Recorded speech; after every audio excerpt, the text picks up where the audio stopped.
Yeah, I received a really nice message on Instagram. That was one lady from Prague. She was following us on Instagram, and she stayed with us because we were good people, and she felt it from the Mhm. beginning.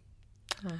And then she wrote that she said normally she's not an emotional person. She's not crying because when she started the episode, she was. And then also that I was encouraging her to get rid of bad habits.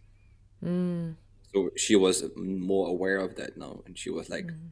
thanking me that to be brave and put the things out. And now she does things differently. That's why we do it. And I Yeah. think that's a perfect lead into welcome back to the Pilates Exchange. My name is Hannah Twitcher, and you are? I'm back again. My name is Christian. Hello to everyone.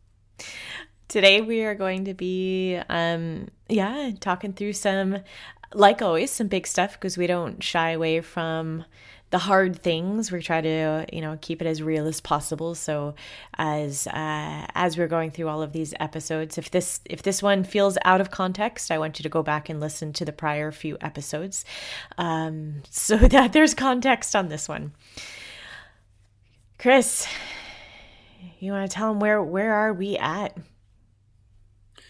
Should we give them the good news, the great news? Go ahead. Because I think, yeah, sorry, I'm just was kind of stunning. I'm like a little bit excited about this one.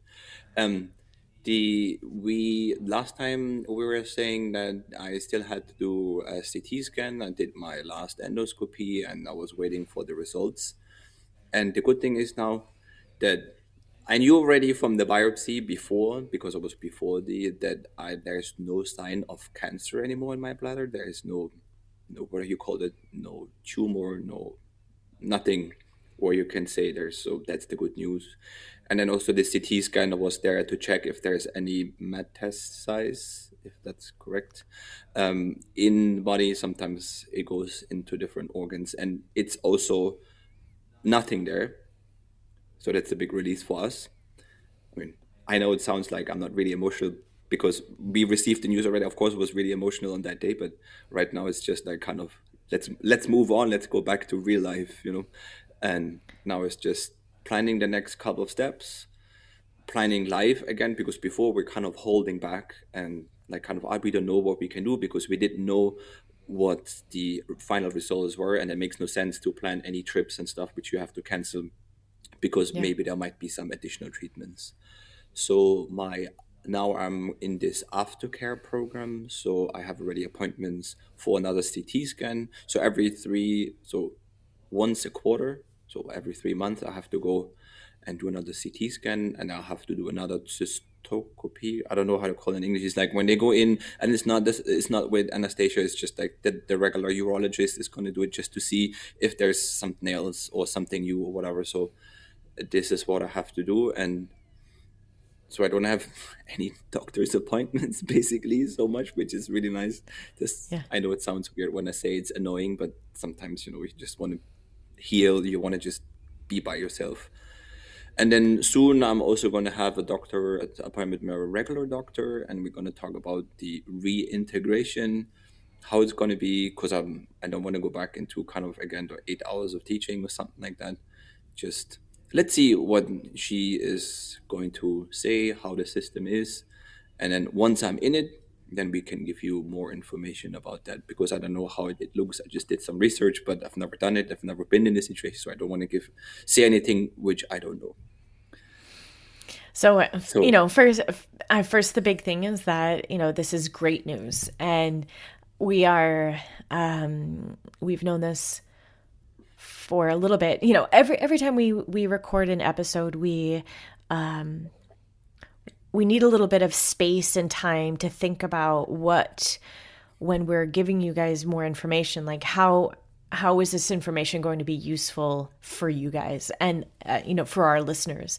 And that's also important. So we did take a little bit of time to sort of talk through what we think hopefully that you can learn from it. And again, this is never, it's just our reflections. It's not like instructions on how you should deal with hard things. It's nothing like a playbook or anything. It's just us reflecting on what's working for us, what's been hard for us, what we could have done differently, or maybe something that you can glean from this experience. So, first of all, this is great news. We had a little bit of time to process. And what's weird, I feel right now, is like being cancer free is a medical statement that you are in that category now, but still life doesn't feel normal. I don't know what normal is anymore. You know what I mean? Yeah, that's a really good point. I also forgot what normal is. I mean, I would probably say normal if you don't think about it. If you have a Yeah. couple moments, maybe. But I don't think there's never going to be a normal like it was before. Because so many Yeah. things change, so many stuff is still like kind of in planning. And yeah, and actually, when you look back, I'm just a little bit more aware of everything. It's just everything. For example, just I know we're gonna come later to this one, but training for me and eating healthy, blah blah, all this stuff, it's much more important to me.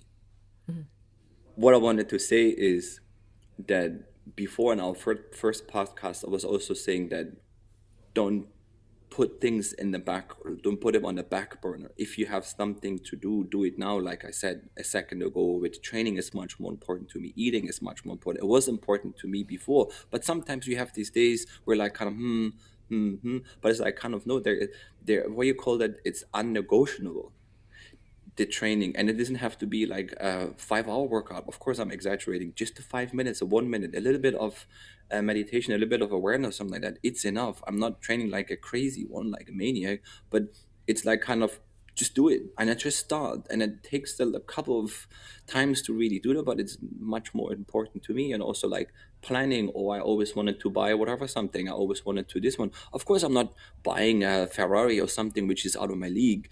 I'm paying something or buying something which I can't afford. It makes no sense. But each of or every one of you outside here in this world has probably a little dream, something like, I wanted to do this one. I know I'm going to do it in 10 years, I'm going to do it in 20 years. Of course I was thinking the same before this.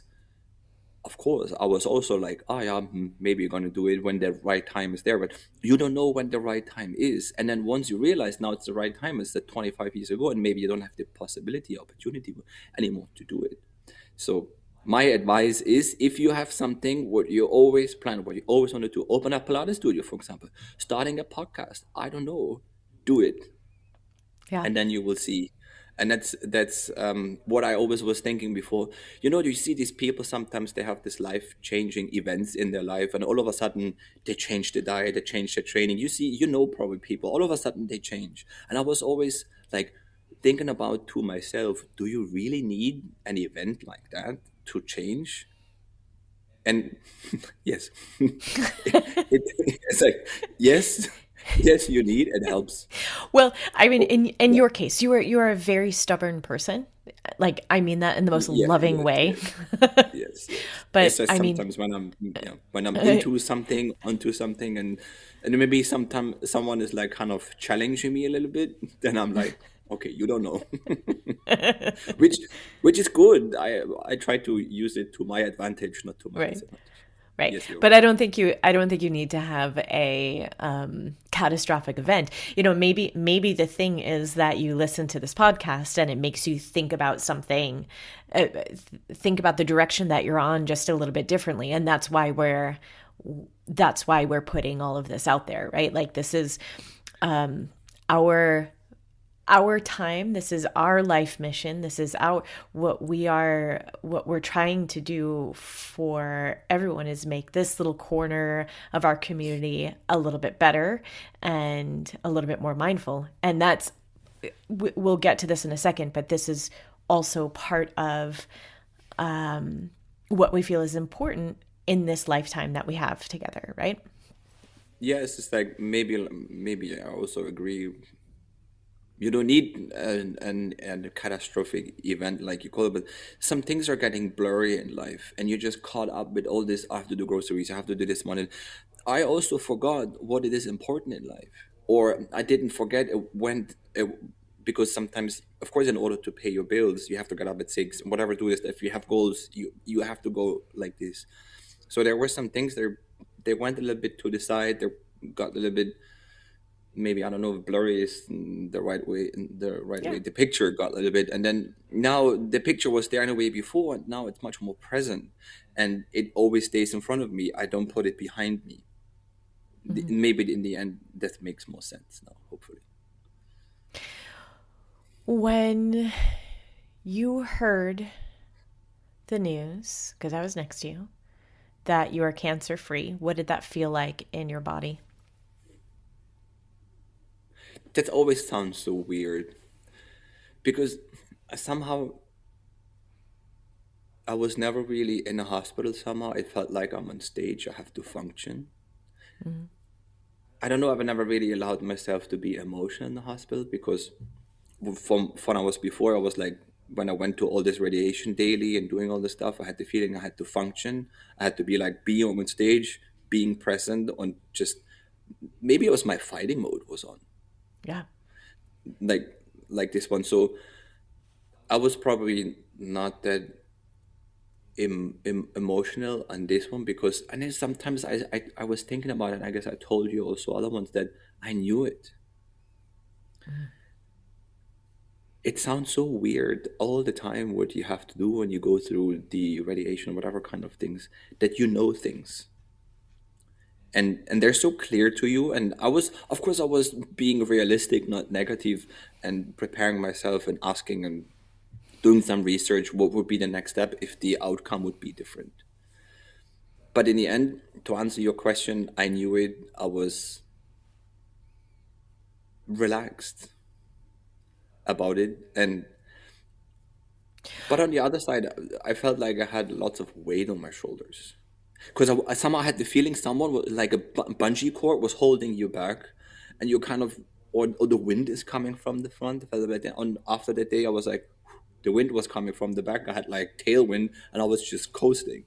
So, this one is just the weight fell off, and I felt like, oh, finally now I can plan. We can do this. We can do this. We can travel or Yeah. whatever we do. This was more like that. I know you were much more emotional than I was. Oh yeah, yeah, yeah, yeah. Well, because Yeah, I'd been holding the ship down. I felt like for a long time, and not yeah, something that for me.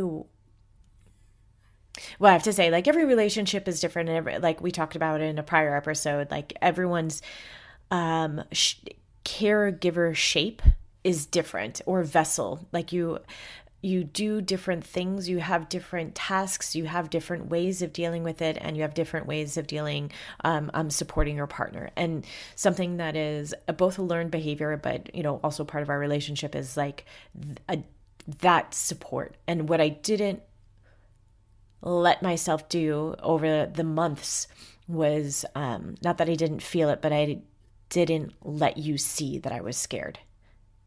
Like that just wasn't part of like my job was to make sure that the studio is up and running. This is our livelihood. I take care of all of my employees, to take care of the people, take care of course you and our doggy and all of that. So when we got the biopsy results first, and that was negative, but I still couldn't feel anything right then because it wasn't reality to me. Like there that's was when still you one more had, step. yeah, I know there Yeah, was still one more step. I needed the doctor to say that the CT scans were free. And but you had your, like, once the biopsy results were there, that's when you felt, yeah, and then it was so clear for you. By the time we got to the CT scan results, you were like, "Oh yeah, of course." But I wasn't, yeah. like, we had just different timelines of feeling that. But somehow, because the CT scan never really showed any events, let's say, so that's why kind of, and for me, the biopsy was more important. That there's nothing in there. There's Yeah. because I know would you rather have something Yeah. in your lungs or you just There's no. that's why. But I think, but it makes no sense to talk about it, but somehow I don't know. There's some things, like I said before, Yeah. and this was the only uncertainty I had, because Yeah. they went in there 2 times before, and then they found the second time still they were shaving things and stuff, and I didn't even know how how deep they can dig, and even if they can take everything out. And Yeah. like it is when you have this weed in the garden, the weeds in the garden, and these roots, Yeah. they go everywhere. I don't want to compare tumor with weeds, but maybe it makes sense. The picture of it makes sense to me in my head. And if you Yeah. have one of the little roots left, and then it's still growing and blooming, doing something, and that was my big concern, Yeah. which I So had. as far as the next steps, like then we're going to be moving the conversation into and back into teaching in studio and all that kind of stuff. But as far as next steps for you, you have an aftercare program, let's say, that every 12 weeks you are getting some sort of testing. So we're going to stay really on top of it. And that is part of what your aftercare is for this, especially for this type of cancer that you had. I So think it's 12 weeks, and then every for 12 2 weeks. years, yeah, But every 12 weeks we'll for see two how it years. goes. But Yeah. I don't know. Let's see. Maybe it's going to be. Yeah. But because each one is different, but we're going to be very, and we'll keep you guys informed as things are going. But now we're going to shift focus to why people follow us is basically for teaching and Pilates and studio. And so my question for you, Chris, is what did you miss about teaching or the studio in the time that you have not been there? I mean, I would say the first thing, and I was thinking about it beforehand, of course, and I would say like I go back to the structure. So you have like, if you have an appointment, you have to get up early. But sometimes if you don't have, you just kind of, I have the feeling, you just do everything more relaxed. I like to have a structure. 6 o'clock you do this one, 8 o'clock you do this one. So somehow, because it's, if you have had this one for a long time, this structure, then all of a sudden you don't have the structure, you miss it. And I Yeah. like that. It makes it for me more efficient. That was, and then the other thing was, of course, the teaching aspect, working with people, seeing their progress, and helping them in their daily life to find whatever they need, access to their body, or flexibility, mobility, strength, and stuff like that. And like this kind of little small talk in between also, and then seeing the other trainers in the studio also, how they develop and stuff. So this is, I think, what I miss the most, because it was and it is my passion, and this is what I missed. Okay. We'd like just to pause for a second and say thank you to Offering Tree for sponsoring this season of the Pilates Exchange. And we'd like to talk about this behind the scenes of running your Pilates business. If managing your studio feels like a balancing act, it's time to check out our sponsor, Offering Tree. That's an all in one business platform that handles website building, bookings, client management, and marketing workflows to help you add and retain even more clients. Book a demo or try it free today using the link in the show notes to see how Offering Tree can transform your studio operations. Studio plans start at $100 a month and include an exclusive support studio owner community plus bi-monthly business coaching calls. Offering Tree isn't just software, they're your business partner. Check out www.offeringtree.com/Pilates Exchange for your special discount that's in there, or try booking a demo. So Chris, we were talking about things that you missed about being, in the studio and teaching stuff. Was there something, or is there something right now that you fear about coming back into the old life, studio life? The there I mean, it's a good question. It's going to be difficult to answer. I had two things that come to my head, but the first thing what I want to say is that I'm not like, I got taken out of the studio life relatively fast, out of this big, I don't want to say it's stressful, like intense time. But when I go back, I don't jump in the pool into the cold pool immediately. So it's really difficult to kind of um, compare that. But for me, the biggest fear I have that I lost my passion for teaching, Mm. that I don't want to teach anymore, or I don't like working with people anymore. I don't like the concept, or I don't like this one. So I'm like, kind of, then, the body shuts down, is going against it. Like, okay, I want to do something else. I think this is number one, and directly after, followed by the what my brain is telling me is what happens if you cannot do it anymore, physically, mentally. You go into your first class, and after 5 minutes, you just are kind of, you get headaches, you lose your concentration, you forget to count because you realize I'm not yet at the point, I'm not ready yet. So this is like kind of feeling this one, that it's maybe, or I don't know, I don't want to be negative, maybe it can be realistic. It can be also some, maybe an echo coming after this one, that I cannot concentrate for an hour, for 2 or 3 hours, or something like that. It could be possible. So this is the number two Mhm. of my biggest fears coming back into the studio teaching. That's, yeah. I understand that. And it's also probably what I can imagine from my side is that you've needed care on your, having to take care of someone else at this point still feels like a lot.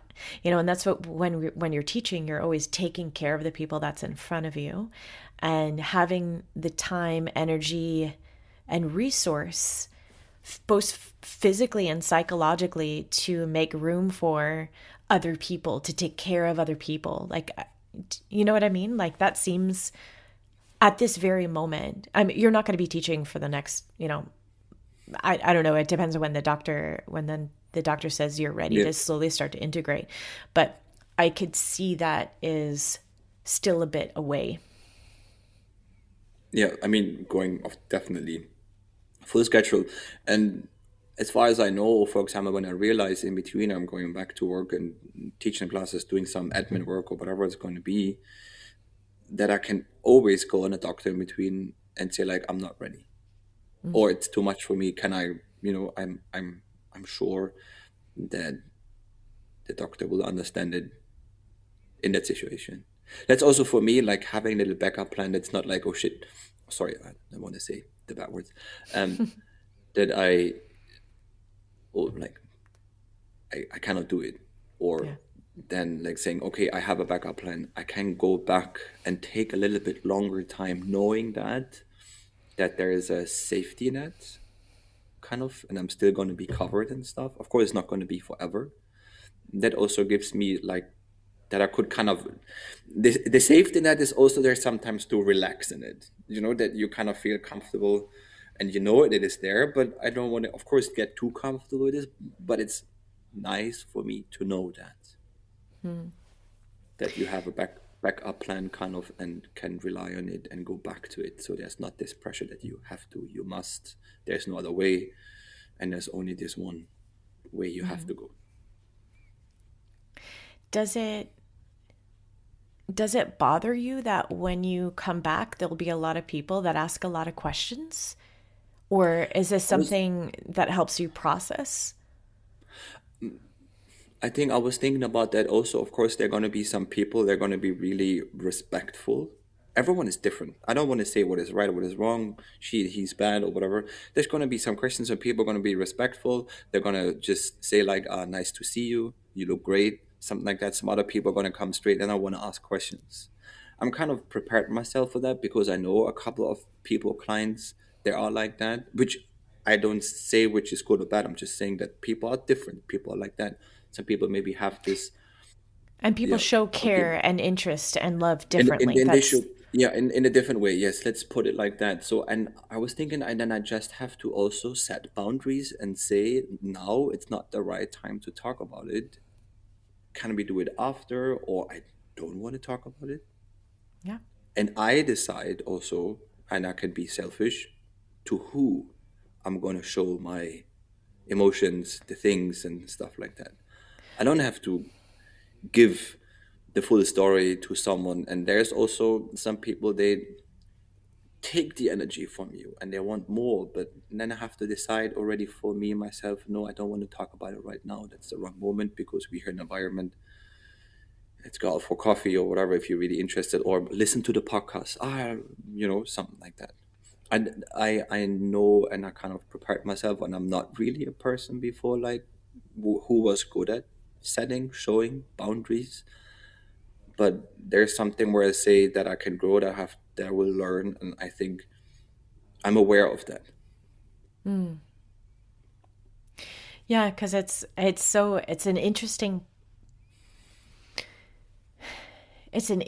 space to come back into, because you have people that love, care, and respect you and have missed you, and they're anxiously awaiting, your first classes back whenever you show up on the schedule. And every single person is different in the way that they not only their relationship with you, but their relationship with hard things, and their relationship with cancer, and so it's so incredibly unique, just as much as your own relationship to your story is unique and needs to be protected in the way that you want to. Yeah, yeah. So There's sometimes some people, they ask how are you, and you tell them a little bit, and within they're not really interested in what you're saying, and all of a sudden they tell you about their story, and you didn't even ask, and then they just give you all this bomb on the table. Basically, I'm just like kind of okay. Hmm. Am I now your therapist or something?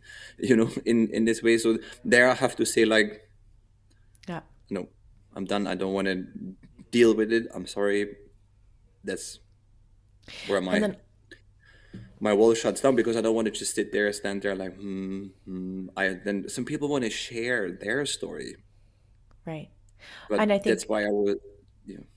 I think Sorry, also that finish. they're looking also for like, I think that there's a tendency of like heroism in cancer Hmm. stories. Like they're looking for their survivor story, and and it is helpful and stuff, but that doesn't mean that you have to carry the weight of other people's cancer stories. Because I saw that, like, you came to pick me up at the studio the other day, and it was intense. I saw it unfolding, like people talking to you, and just blah, like unloading stuff, where I would say that is my biggest fear for you right now, is like that seems emotionally very taxing.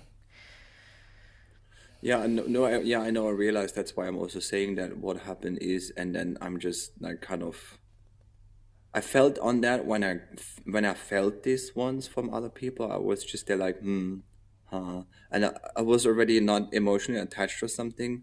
So let's say I put my filter on in to protect myself. I'm not saying that it's wrong that people tell me their story, of course, but I'm also aware that I'm going to ask people. They asked me, I would.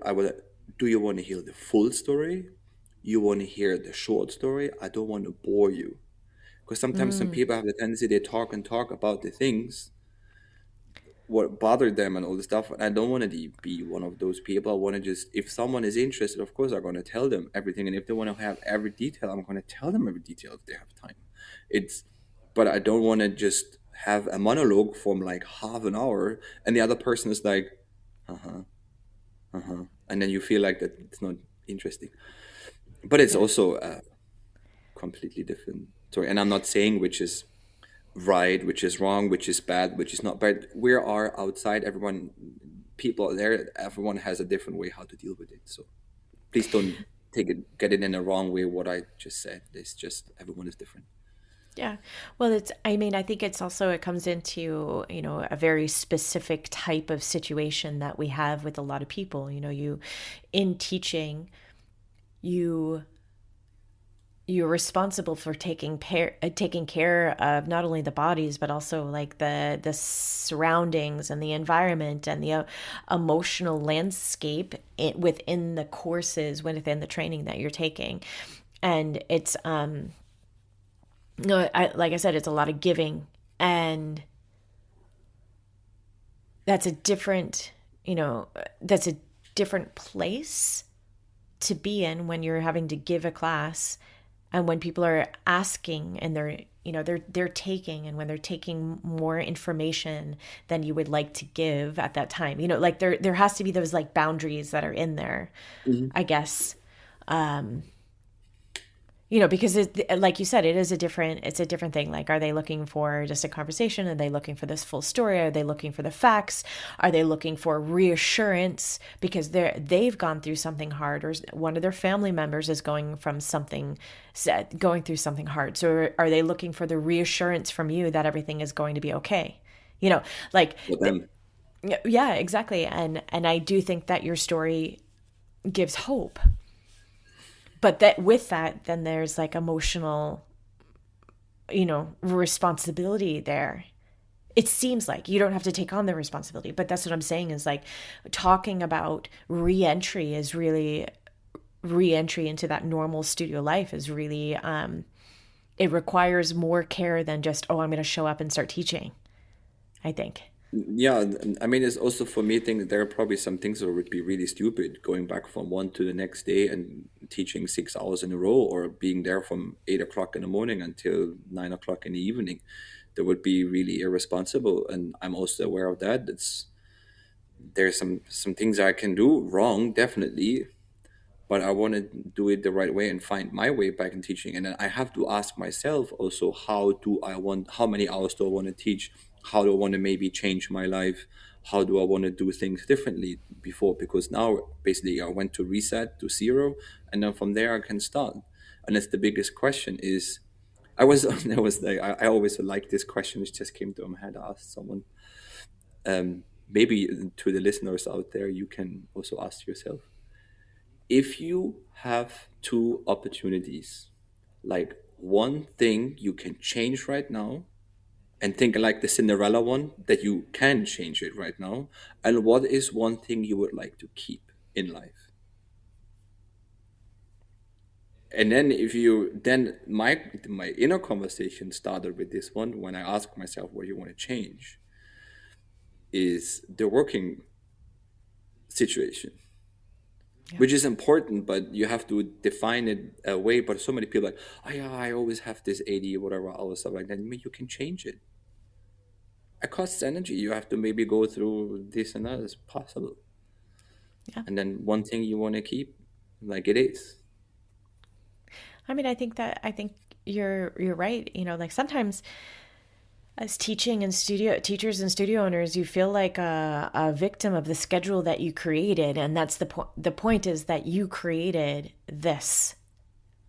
Like you have to take responsibility for the schedule that you have. You have to take responsibility for the things, the people, the systems that you have around you. And this is part of what we are, this whole season is going to be about, is like looking at different ways to make those systems work for you so that you do get to live the dream life that you want, and if you listener are like us, where it was like just working crazy amounts, maybe this is an opportunity to rethink it. And one more thing about this, Chris, is like your healing process is going to be that's an ongoing part of it, and it's not, it needs its own space and its own I don't know what the right word is. It needs its own space. You can't squeeze it in around a schedule, which is what I had done in the past. Like, all right, I get a hip Yeah. replacement, and then like I will do my my rehab in between me teaching, taking care of other bodies, where I put myself as second. It wasn't as dire, like it was just a hip replacement, but it's still a big thing. But now with more space and opportunity, we're saying, hey, that was actually really dumb on my side, and we're not going to do it like that for you. That your healing takes the schedule that it takes.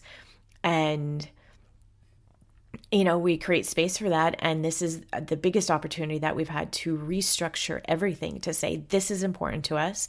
This is how we want to go forward as a married couple. This is as, create the future that we want. Yeah, it's just like when you say heal, it's not like that you plug your phone in to charge. It's like, okay, you have 20 minutes and I need full power. It's just like kind of you sit on the couch and you're like, okay, now it's time to heal. Yeah. If it would Yeah. be Yeah. like that, it would be easy like that. Okay, I sat down on the couch for 20 minutes, but I was thinking about all the emails I have to write. It's like, it's not, a healing, I mean, the doctors always say it takes a year from when you had a surgery or something like that, but I think it's just a period of time. No one can really say, and it's so individual. Each story is so different. So you cannot really say like it took me 40, 40 weeks, 60 weeks, or 2 days. So it's so different. Yeah. I think that's also, it's like also looking back or looking forward, like what's a sustainable version of work and sustainable version of studio. And yeah. And also like redefining what roles you have within the studio, what tasks should belong to someone else. I think that'll be an interesting thing, which we don't have answers to right now. This is like, shortly after finding out the good news that feels like we could start life again, and it's just the beginning of exploring what that looks like. Yes, and definitely also from the moment on I left the studio until now, which was like September. Now we have, yeah, March, February-ish.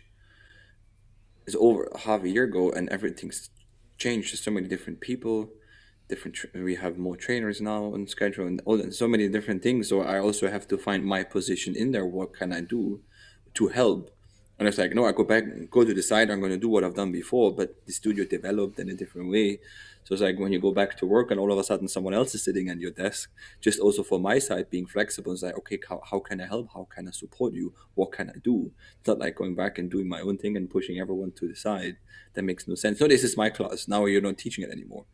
But it's like what they say in soccer, was I told you the other day, never change a winning team. So I just then maybe I'm going to be there just observing, taking some classes, and just see how everything is. Let's see what the plan is. But I'm sure we're gonna find a nice way of getting me Yeah. back in the studio in a good way, so everyone feels like I have to, kind of, you build a house and you leave one space free, and then I have to fill in there. No, but maybe I'm going to be an addition to the house, Yeah. so it makes the house even more bigger, prettier, or whatever, something like that. Maybe I that think would it'll be be, my. yeah, no, I think that's right. Like it's, the studio has an ongoing personality as it develops, and then making your relationship with it again, will be interesting. It's a little bit like having a long distance relationship, and when you first see your person, after a long time, you're like, hey, who are you? This is like, we kind of know each other but not. Did you change your cologne? Did you, or you have a different hairstyle now? You dress Yeah. differently. Yeah, Yeah, maybe exactly, we a can little see it bit. also that way. Yeah, yeah, I think in a future episode, because we gotta look at what that reintegration looks like, and see how it feels for you, and then I'm sure that we'll go back and have a follow-up episode about how this has changed your teaching, what you teach, how you treat the clients, how maybe even like you see your own body, what you care about, what you don't care about. So yeah, yeah. I'm kind of looking forward to that, sharing the information. I'm also looking forward to the thoughts I have, and because I think I have the feeling sometimes, I got taken out of this one, so my thoughts, what I had at this time when I left, are still kind of present. So I'm gonna be really interested what my brain, what my body is telling me when I go back teaching my first class.